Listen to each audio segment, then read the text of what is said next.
এখন বক্তব্য নিয়েছেন বাংলাদেশ জাতীয়তাবাদী দলের বিপ্লবী সিনিয়র যুগ্ম মহাসচিব সাবেক ছাত্রনেতা অ্যাডভোকেট রুহুল কবির রিজভী আহমেদ। সংগ্রামী সভাপতি উপস্থিত রয়েছেন জাতীয়তাবাদী দল ঢাকা মহানগর উত্তরের বিপ্লবী আহ্বায়ক সাবেক ছাত্রনেতা যুবনেতা সাইফুল ইসলাম নীরব, উপস্থিত রয়েছেন যুবনেতা ওয়াকিল, বিএনপি নির্বাহী কমিটির সদস্য করিমুল ইসলাম তেঙ্গি, স্থানীয় নেতৃবৃন্দ, সবাইকে জানাচ্ছি আমার আন্তরিক প্রীতি শুভেচ্ছা। আজকে এই আন্দোলনে যারা আহত হয়েছেন, যে পরিবারের সন্তানরা নিহত হয়েছেন, তাদের সহযোগিতার জন্য এখানে ঢাকা মহানগর উত্তর বিএনপি এবং এই এলাকার বিএনপির নেতৃবৃন্দ যে আয়োজন করেছেন, আমি তাদেরকে আন্তরিক শুভেচ্ছা এবং সাধুবাদ জানাই। বন্ধুরা, 16 বছর শেখ হাসিনার দানবীয় শাসন, আপনারা এখানে যারা বিএনপি করেছেন, যুবদল করেছেন, ছাত্রদল করেছেন, স্বেচ্ছাসেবক দল করেছেন, মহিলা দল করেছেন, কেউ শান্তিতে ঘুমাতে পারেননি। সর্বত্র পুলিশের ভয়, সর্বত্র গোয়েন্দা পুলিশ কাকে ধরে, কাকে মারে, কাকে গ্রেপ্তার করে, কাকে গুম করে, কাকে ক্রস ফায়ারে হত্যা করে, এই আশঙ্কা, এই ভয়, এই ধরনের এক পরিস্থিতির মধ্যে আমাদেরকে বাস করতে হয়েছে।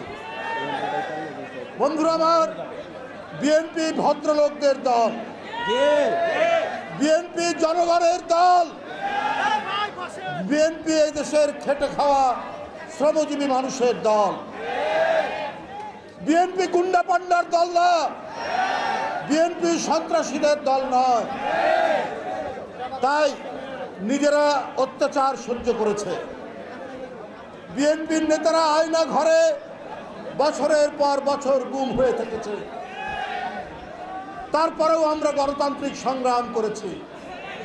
আমরা বলেছি শেখ হাসিনা এর মধ্যে মনুষ্যত্ব নেই, এর শরীরে মানুষের কোনো রক্ত নেই, এই রক্ত পান করে ক্ষমতায় টিকে থাকতে চায়। ও রাস্তার মধ্যে লাশ ফেলে ও ক্ষমতায় টিকে থাকতে চায়। তাই তার বিরুদ্ধে যারা আন্দোলন করেছে, যারা তার পদত্যাগ চেয়েছে, সে বৃদ্ধ হোক, সে প্রৌঢ় হোক, সে তরুণ হোক, সে ছাত্র হোক, সে মহিলা হোক, সর্বশেষ সেই শিশু কিশোরদের রক্ত পান করার পর এই শিশু কিশোরদের ধাওয়া খেয়ে সে বাংলাদেশ থেকে পালিয়েছে। তাই আপনাদের বলি বন্ধুরা আমার, যারা জিয়াউর রহমানের আদর্শে বিশ্বাস করেন, যারা বেগম খালেদা জিয়ার নীতি আদর্শে বিশ্বাস করেন, যারা দেশনায়ক তারেক রহমানের নেতৃত্বে আছেন, আমাদেরকে এই সমাজের শান্তি শৃঙ্খলা রক্ষা করতে হবে। দেশনেত্রী বেগম খালেদা জিয়া কদিন আগে কি বলেছে? আমরা শান্তির সমাজ নির্মাণ করব, আমরা শান্তির সমাজ তৈরি করব। আমরা শেখ হাসিনা যে সমাজ তৈরি করেছে, বাড়ি দখল, ঘর দখল, পুকুর দখল, গোয়াল ঘর থেকে গরু নিয়ে যাওয়া, এইটাই ছিল 15 বছরের আওয়ামী সংস্কৃতি। এই সংস্কৃতি বিএনপি পুনরাবৃত্তি করবে না, বরং সাধারণ মানুষের নিরাপত্তা, সাধারণ মানুষের শান্তি, সাধারণ মানুষকে স্বস্তি দেওয়াই হচ্ছে বিএনপির নেতাকর্মীর দায়িত্ব। আমরা বলতে চাই, পার্শ্ববর্তী দেশ ভারত, আপনারা জানেন না কি অত্যাচার, কি অন্যায় করেছে শেখ হাসিনা? আপনারা জানেন না 2014, 2018, 2024 7ই জানুয়ারি একটা প্রহসনের নির্বাচন করেছে। তারপরেও আপনাদের এত দরদ কেন শেখ হাসিনার প্রতি? আপনারা বাংলাদেশের স্বাধীনতাকে আপনারা কি মর্যাদা দিতে চান না? আপনারা কি বাংলাদেশের জনগণের ইচ্ছা অনিচ্ছাকে আপনারা গুরুত্ব দিতে চান না?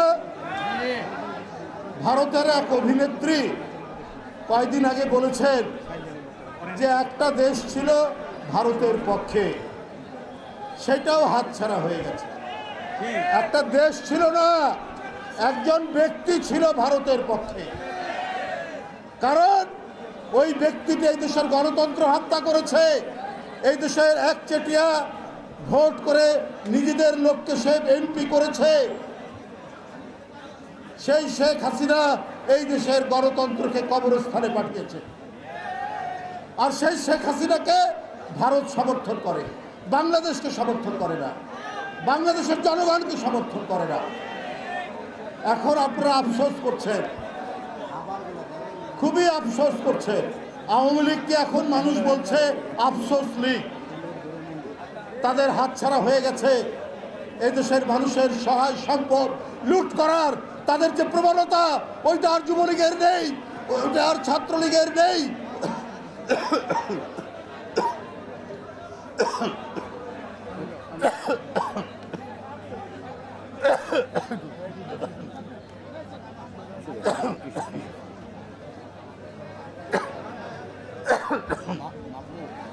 এটা নেই বলেই ওদের এখন খুব আফসোস হচ্ছে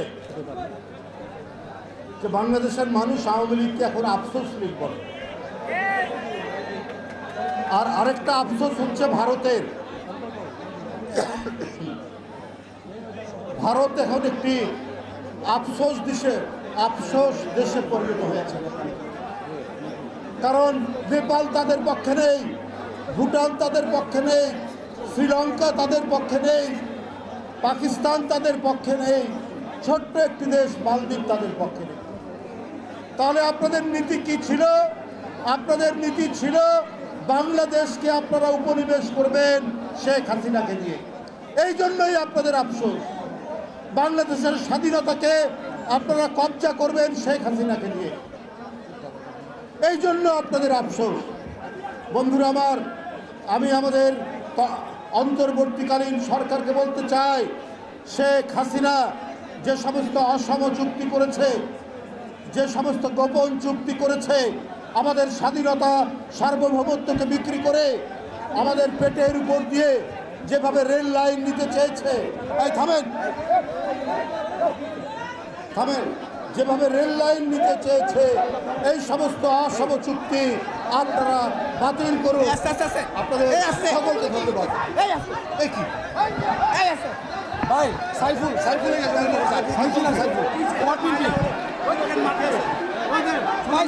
পিছিয়ে